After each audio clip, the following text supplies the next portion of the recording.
जयंती मंगलाकाली भद्रकाली कपालिनी दुर्गा क्षमा सेवा धात्री स्वाहा सुधा नुस्तुते सर्वमंगल मांगले शिवे सर्वा साधिके शरणाय त्र्यंबके गौरी नारायणी नमस्तुते। अमावस्या अमावस्या को अ, पितरों का आशीर्वाद लेने के लिए एक बहुत ही उत्तम दिन है। अमावस्या वाले दिन बहुत छोटे छोटे उपाय होने से संतान सुख मिलता है।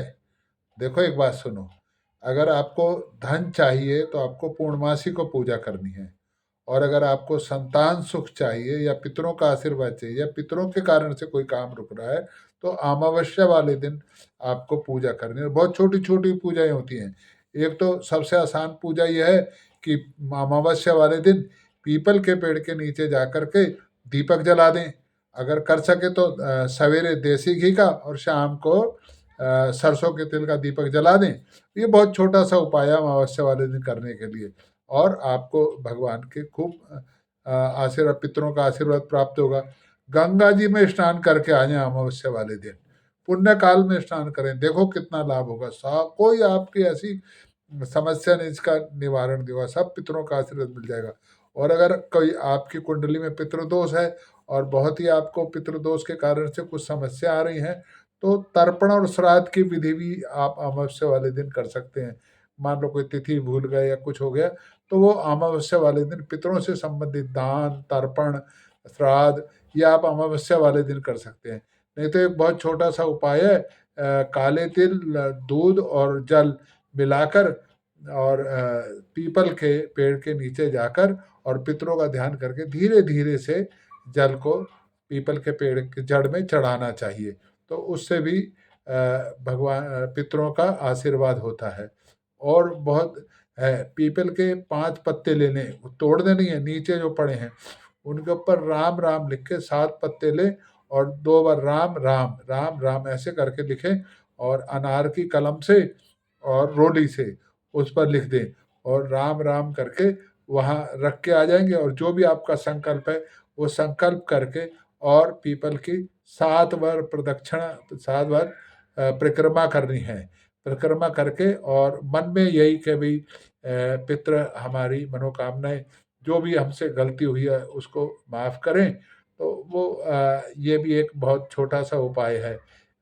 या फिर एक सूत का धागा लें और उस धागे को लपेटते हुए 7 परिक्रमा करें, तो वो भी एक अपने को होता है। और नहीं तो अपने जो राशि का मंत्र है, राशि का मंत्र है तो ठीक है, नहीं तो मेरे से आप पूछ सकते हैं आपकी राशि का क्या मंत्र है। उस राशि के मंत्र को जपते हुए 7 परिक्रमा करें। वैसे सबसे अच्छा यही है कि अपनी राशि के मंत्र की परिक्रमा करें। बाकी आप 7 बार वैसे भी कर सकते हैं, या आप सूत के धागे को पीपल पे लपेटते हुए भी कर सकते हैं। एक जो आजकल एक पता नहीं कहाँ से ये परंपरा शुरू हो गई और लोग पितृदोष अपने आप लगा रहे हैं। कभी भी पीपल के पेड़ के नीचे पुरानी पूजन सामग्री और पुरानी वस्तुएं नहीं रखनी चाहिए। जहाँ पीपल के नीचे आपने गंदगी रखी वहीं पे आपको पितृदोष लगना शुरू हुआ। वैसे पितृदोष कुंडली से लगता है, लेकिन एक ये भी कारण है कि पितृदोष लगता है। तो कभी भी गलती से अगर मान लो किसी ने कहा भी है कि पीपल के, तो वो उसको तुरंत साफ करना है। और वैसे तो होता क्या है कि मान लो आपकी कोई पूजा की मूर्ति है, पूजा तो खंडित है, तो जाके उसको खंडित करके तोड़ के इधर उधर कर दो, पानी में थोड़ा सा भिगो और उसका प्रभावित कर दो, या घर में पानी लेके उसको प्रभावित कर दो।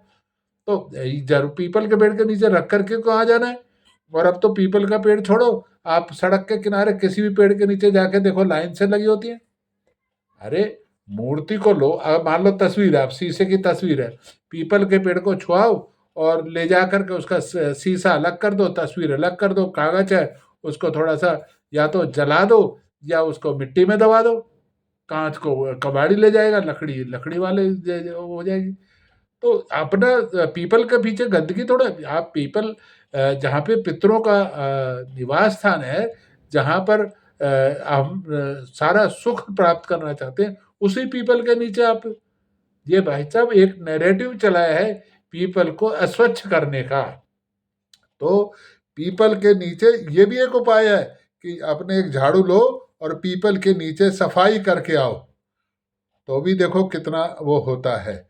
लेकिन कम से कम ये काम तो बिल्कुल नहीं करना चाहिए कि पीपल के नीचे पुरानी मूर्ति, दिवाली को लक्ष्मी, अरे जो भी मूर्ति है लक्ष्मी पूजन करते हैं, सारा कुछ करते हैं, और मूर्तियों को वहीं सड़क पे या कहीं भी करके, अरे कहीं होज है, कहीं कुछ है, और नहीं तो ऐसी मूर्ति लाओ, फोटो लाओ जो डिस्पोजेबल हो, है ना, उसको जाके मिट्टी में पानी में, और अगर कुछ भी नहीं हो तो मान लो क्या प्लास्टिक या कुछ भी है, तो पानी में, बाल्टी पानी में साफ पानी लो, उसके अंदर उसको डुबकी मार दो तो हो गई डिस्पो। अब उसको मिट्टी में गाड़ दो, कहीं कर दो, या कोई जंगल में जाके कहीं कुछ दूर, ये थोड़े ना सड़क किनारे पेड़ के नीचे रख के आगे चलो जी, कमाल है।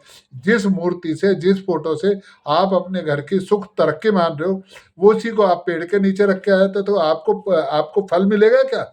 आप फिर कहते हो पंडित जी आपने उपाय बताया था वो तो ठीक ही नहीं हुआ। आप तो उपाय क्या कर रहे हो? आप तो भगवान को और सड़क पे किनारे फेंक के आ गए। तो थोड़ा सा पीपल को स्वच्छता का ध्यान रखेंगे। पीपल ही एक ऐसा पेड़ है जो हमको 24 घंटे ऑक्सीजन देता है। तो और पीपल की वैसे खुद दवाई औषधियाँ भी रूप है। तो अमावस्या वाले दिन पीपल की सेवा करना, पीपल को जल चढ़ाना, पीपल की परिक्रमा करना, है ना। और अगर कुछ नहीं कर सको तो मैंने जैसे पहले बताया कि पीपल को सवेरे देसी घी का और शाम को सरसों के तेल का दीपक जलाएं। इस दिन मंदिर में जाकर के सीधा, जिसको बोलते हैं, आटा, चावल, चीनी, दाल, कुछ रुपए ऐसे दान कर सकते हैं। ब्राह्मण, कुंवारे ब्राह्मण को दूध भी पिला सकते हैं। लेकिन अगर मान लो दूध पिलाएं, कुछ करें, भोजन खिलाएं, तो दक्षिणा भी देनी चाहिए, और कुछ कपड़े, सफ़ेद वस्त्र, या जैसे भी जो उसको अच्छे लगे वैसे कपड़े देने चाहिए। मैंने पहले भी बताया था, कपड़ा चाहे एक रुमाल दे दो, लेकिन दो तो उसके इस्तेमाल का। आप फटे वो ऐसे झान मान सा कुर्ता या झान मान सा सफेद कपड़ा, जिसकी वो डॉक्टर पट्टी भी नहीं बनाते, वैसा कपड़ा ला के देते हो, या कभी कभी ब्लाउज पीस ऐसा देते हो जिसका वो, अरे आप पहन सकते हो क्या? कम से कम ऐसी चीजों का दान करो जो जो उनको यूज भी हो सके। तो मैं एक बार पुनः, अमावस्या, मावस और पूर्णिमा, ये दोनों ऐसे तिथियां हैं जिन पर हम अपने सारे कष्टों को, अपने कॉन्फिडेंस, अपने को मजबूत कर, आत्मविश्वास को मजबूत कर सकते हैं। तो एक बार पुनः मैं भगवान से, विष्णु भगवान की आराधना जरूर करनी चाहिए, गंगा माँ की आराधना करनी चाहिए, तुलसी की आराधना करनी चाहिए। लेकिन अगर इतवार हो तो पीपल को हाथ नहीं लगाना है, तुलसी को भी हाथ नहीं लगाना है। लेकिन गंगा में भी अब स्नान करने जाए तो गंगा माँ को प्रणाम करना है, और उसके बाद उतारे हुए कपड़ों को गंगा में वहीं धोना नहीं, अलग ले जाकर के करना है। वैसे तो विधान यह है कि गंगा में स्नान करने जाओ तो नहा करके स्नान करने जाके जाना चाहिए। लेकिन ठीक है, माता है सब, लेकिन ध्यान रखना चाहिए कि वृक्ष और नदी अपवित्र ना हो। अगर अपवित्र होगी तो पाप हम ही को लगेगा। धन्यवाद जी। ओम नमो भगवते वासुदेवाय। ओम नमो भगवते वासुदेवाय।